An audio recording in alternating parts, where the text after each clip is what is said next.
Hey guys, welcome again to the shed, to the Red Hot Mess Express. Today we're going to be working on a project. Actually, it's not a project. This is more of a lesson in underpainting. So you guys have, those of you who've been with me for a while, you guys know that I always encourage you to paint white under your decoupage. If you're going to go through the trouble of decoupaging an image, you want to make sure that your image is in the forefront. But today we're going to talk about underpainting and ways that you can add depth and interest to your decoupage before you even lay down your paper. Hi, my name is Royce Huntbell and I'm the owner of Recycled Treasures. We'll need a couple of things for today's project. I have some sample boards here because we're going to do a couple of things. We'll be using Wise Owl's varnish to decoupage today, and I'm using some of the lighter decoupage designs for this project because it works best with lighter papers. We'll be using Recycled's ephemera collage decoupage paper, and then we'll be using a dictionary page decoupage paper. This one's a little warmer, but it's still pretty light.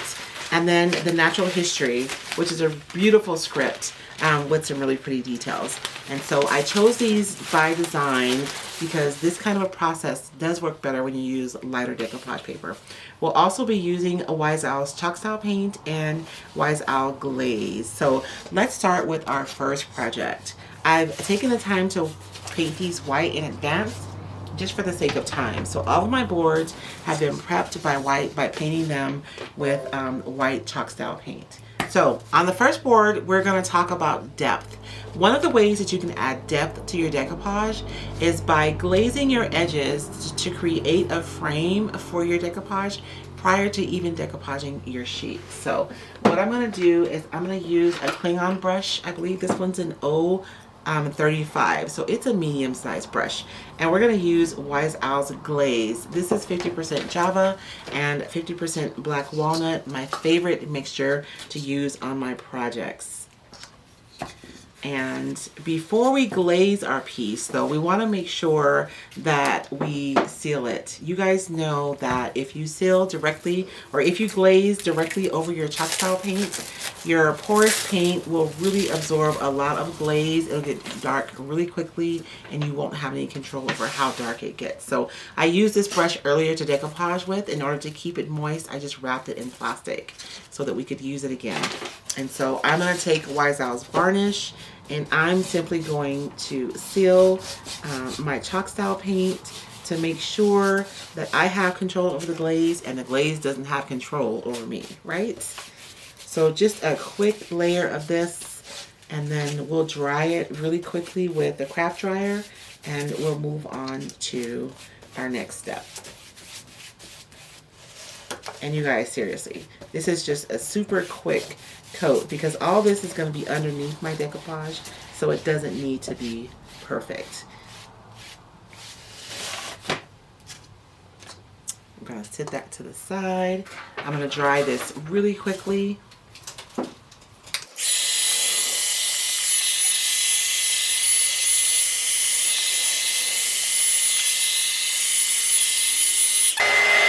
I get a lot of questions about this craft dryer.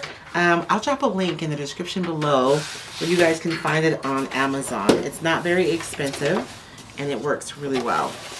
So now that I've sealed my chalk style paint, I'm going to put on my glaze, and I want to create a bit of a halo effect on this piece. And so I have my dry plate here. I always like to offload before I go in. It's easier to add more glaze later than to add too much and then be stuck with a piece darker than what you wanted. And so I am just going to apply the glaze around the edges because what this is going to do is going to create, visually, it's going to create depth in your piece. And this is a really nice way to add extra to your work. And again, it's going to be underneath your decoupage, so it doesn't have to be perfect because you're going to be able to see the shadow, but you won't necessarily be able to see it perfectly, which is what we want. And so I'm just going around and creating this really simple halo using the glaze. I don't want any brush strokes, so I'm really using the tips of my brush to kind of really get rid of those. And I can always spritz it with my water if it stops moving before it's the way that I want it.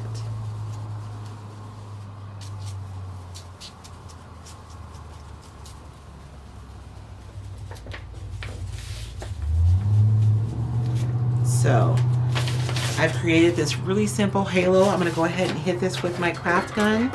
I want to make sure that the glaze is set, because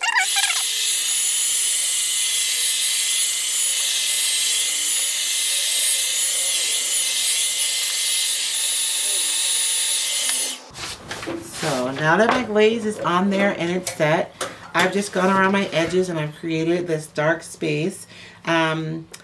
When you work with light and dark colors, the light colors are going to stand out and the dark areas are going to recede. And so visually what we're doing is we're creating dimension where there really isn't any. And so I chose light colored decoupage papers by design. And I think that I want to use the ephemera collage paper for this panel. I love this paper because you can pick any portion of it and it'll look beautiful on a small design, but you can also use it on a larger design and it's still really cohesive. I really like this key right here, so I think I'm going to use this piece. I'm going to do a rough estimate of how big of a piece that I need. I'm just putting my fingers over the edge so that I can see where I need to cut my paper. And I'm going to cut about 1 inch past where I need the paper, because I don't want to cut it exactly, because I can always go back and trim that later with my sanding block.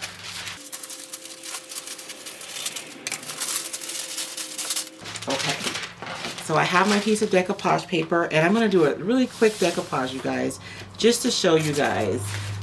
You'll be able to see what we did behind there, but it won't be super obvious.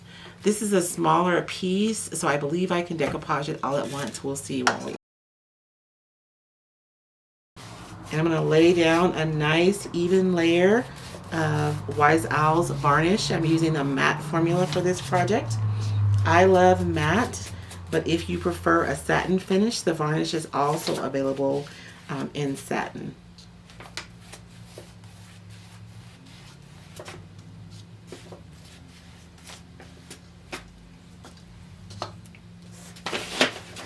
And so I've laid that down and I'm just going to put it down here.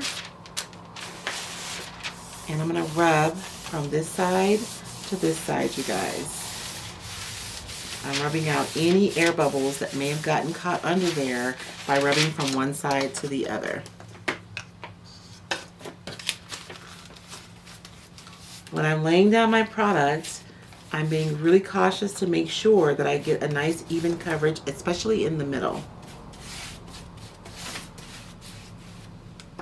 I'm going to go close to my paper and put some more product, but I'm going to unload my brush first. If I unload my brush right under the paper, you'll be able to see that on the top of the paper. And so you always unload away from your paper and then you go back in to get close to it. Because if you put like a glob of product there, you'll be able to see it. I'm going to look from the side to make sure that I have an even amount of coverage over the whole surface. Because if I have an area in the middle that I don't cover, I'll end up with the air bubble in that spot, and we don't want that. So I'm going to hold this side up and I'm going to lay it down and just rub that down. Now my paper is going to wrinkle some, and what's happening is when I manipulate the paper, I'm actually stretching it while it's wet, and so that's where the wrinkles come from. But as the paper dries, most of those wrinkles will disappear. No one ever believes me, but I promise you that's what happens. This is just a piece of plastic. I'm going to use this to manipulate my paper because it doesn't have any, this is a super smooth surface. and so it's going to have less friction than I would have if I used my hands. And so that's why I like to use the plastic. You can also use a brayer to rub out your wrinkles. That's also another option. But really using the plastic allows you to manipulate your paper a lot more than you would be able to if you used your hands alone. And so now that my paper is adhered, I'm going to go ahead and dry it really quickly so that you guys can see that the glazing that we did behind is not super obvious, but it's there, and it's there just enough to create the depth that we're looking for in this project. Underpainting is just another way that you can customize your individual projects.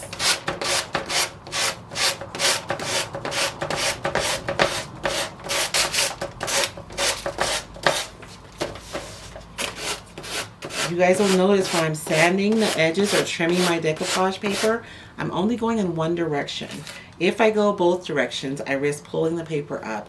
If I go this way, then I risk tearing my sheet because it's still wet. So I'm only going in one direction. This sanding block is about a 200 grit. You really don't want to go any lower than that because then your edges won't look clean. And anything higher than a 220, you'll be sanding forever. So I say between a 200 and 220 grit sanding block is perfect for trimming your decoupage. You can use sandpaper. It doesn't have to be a sanding block. You can even use a nail filer. They have some at the Dollar Tree. They're big that work really well for projects as well.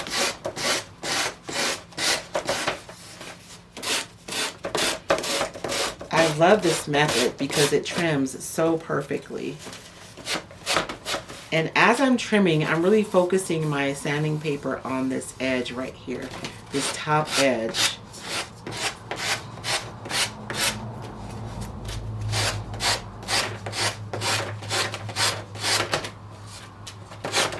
The reason this process works with the lighter papers is because when they get wet from the decoupage process, they actually become a little transparent. And so you can see the back side and you can see what we've done here. So I'm going to go over the top of this with more varnish and I'll show you guys what happens. You can actually see the underpainting. On this one, it's not going to be super obvious, but we don't really want it to be. It's kind of like when people put on that fancy makeup and they do all that contouring. Nobody wants you to see the actual makeup. They just want you to see what happens or the illusion that the makeup creates.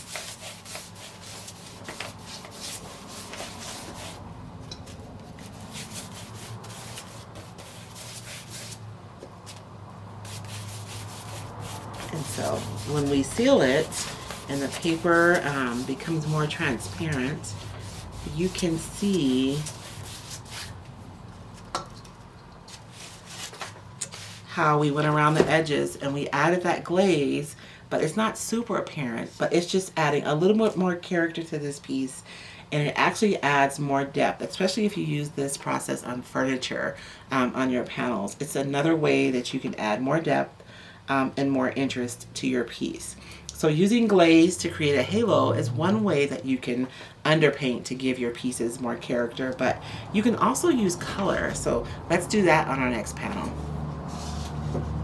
So on our last panel, we used glaze to create a halo effect to give our project depth, and underpainting gave us that opportunity. On this panel, we're actually going to use color. If you're using lighter decoupage paper, then you can see what's on the back, which is why I always encourage you guys to paint white, because it's a way to make the back brighter so that your image pops off. If you decoupage over a darker color, then you'll see the darker color through the paper, and so your design recedes further back. But there's also another option. You can actually add color under your paper, and it's super fun. So for our next project, I'm thinking we'll pick some softer colors to use. I don't really have any softer colors on my table, so we'll see. This is Siren Song. It's a gorgeous teal. Teal is my favorite color. And so I'm thinking we'll use Siren Song for this one. I think I should use another color as well. Maybe a green. This is a pretty soft green. I believe, I don't know if I know what color this is. The biggest lie I tell myself is that I'm going to remember what colors are in these bottles even if I don't label them. That one doesn't have a lot. Botany is so deep, but I think that's what I'm going to use. We'll use Botany. It's a really pretty green. I think it'll be a nice complement to this color. And so I've just squirted a little bit of paint on my plate because I'm not going to use a ton of paint for this process. I'm going to wet my board before I paint because I almost want to create kind of a watercolor effect. So I'm not going to use a ton of paint. It's going to be really watered down. The beautiful thing about Wise Owl paint is there's so much pigment that even watered down, it's still going to be beautiful. That brush I used earlier. Let me use one of my softer brushes. I think I'll use these two. And I think I'm going to dilute my water here as well. I'm just going to put some water here on my plate so I can have more control over how I dilute my paint. So I'm just mixing it with water, and I'm not going to do anything in particular, you guys. I'm just going to, I'm just depositing water, and I'm going to let it do whatever it does. Because this is going to be really organic. I want really organic, soft shapes because this paper is really romantic, and so I don't want anything that's going to be really dark or striking. And I'm spritzing it just to get rid of any brush strokes so that I end up with just, I don't know. In my mind, I know what I want. Let's see if I can accomplish it. There wasn't a lot of water there, so. And then I'm going to bring in my second color. And I'm going to deposit it on there and just move it around. No rhyme or reason.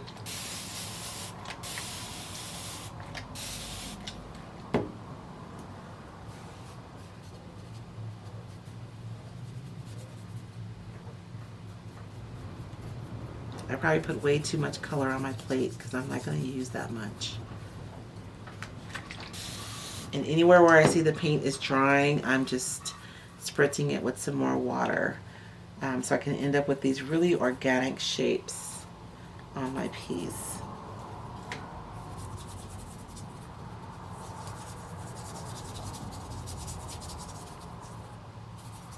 And I'm going to deposit paint all over the whole thing, but you guys can do this however you want.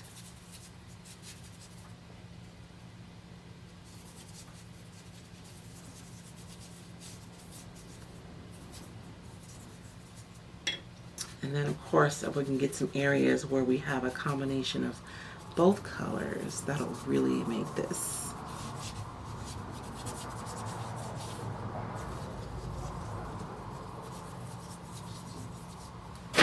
Okay, so I'm gonna give this a quick blow with my dryer.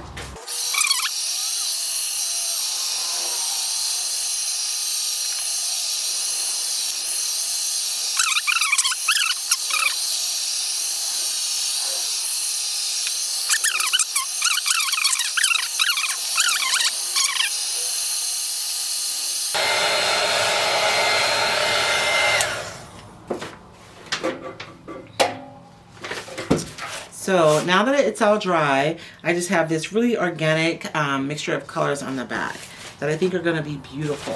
I'm actually going to use the same piece of paper that we used for the last project. So I can actually see, I think because it's colorful though, I want to use the butterflies.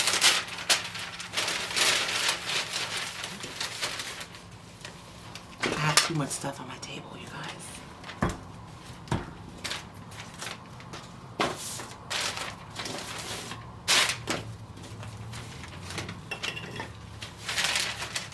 So I'm going to measure about an inch all the way around to give myself a little bit of room for error. And I'm going to trim this piece so that I'm only dealing with what I actually want to work with.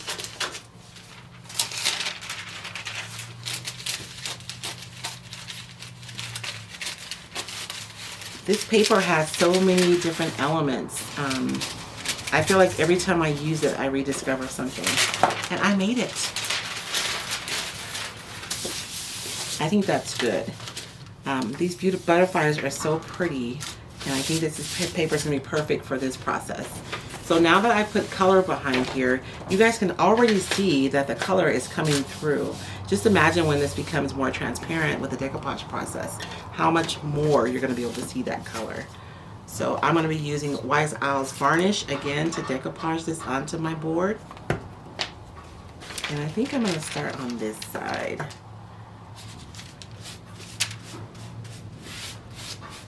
If you guys want more tips and tricks on actual decoupage, make sure you check out our other videos.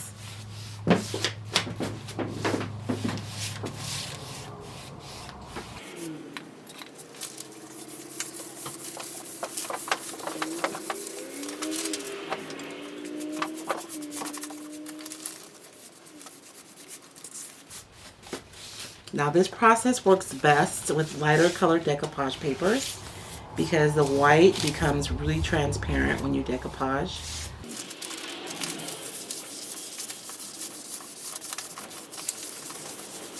I'm just making sure that my paper is laid down really well. I do have some small wrinkles, but they will come out. Those will come out as soon as the paper dries. So I'm going to go ahead and trim this now before I top coat it because it's not going to be as wet. I just had my sander. What did I do with that? Oh, there it is. So I'm taking, this is a 220 grit sanding block. I think this is actually about a 200. And I am going one direction around that edge in order to trim this.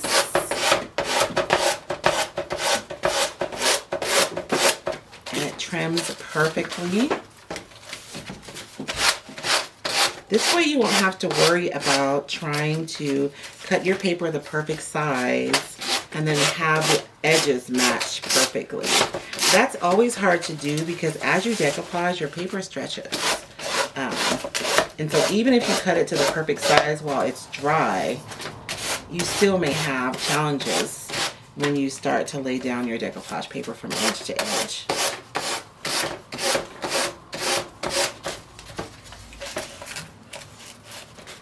And you guys can already see that color is starting to come through. And when we top coat it, it's going to come through even more.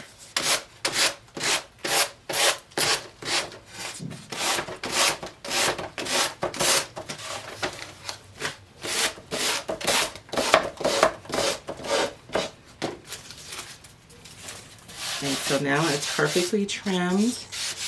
And I'm going to go in. And because I use varnish to decoupage, I can also use the same varnish. It's like magic. Look at that. I just love it.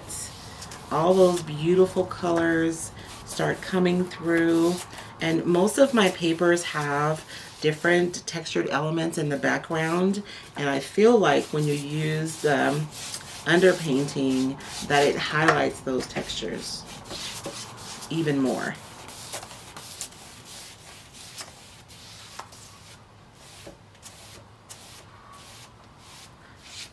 So you can see how the really organic colors that we laid underneath show through the paint and just add another element of design. So if you're working with a decoupage paper and you want to bring another color into your design, underpainting is a way to do that.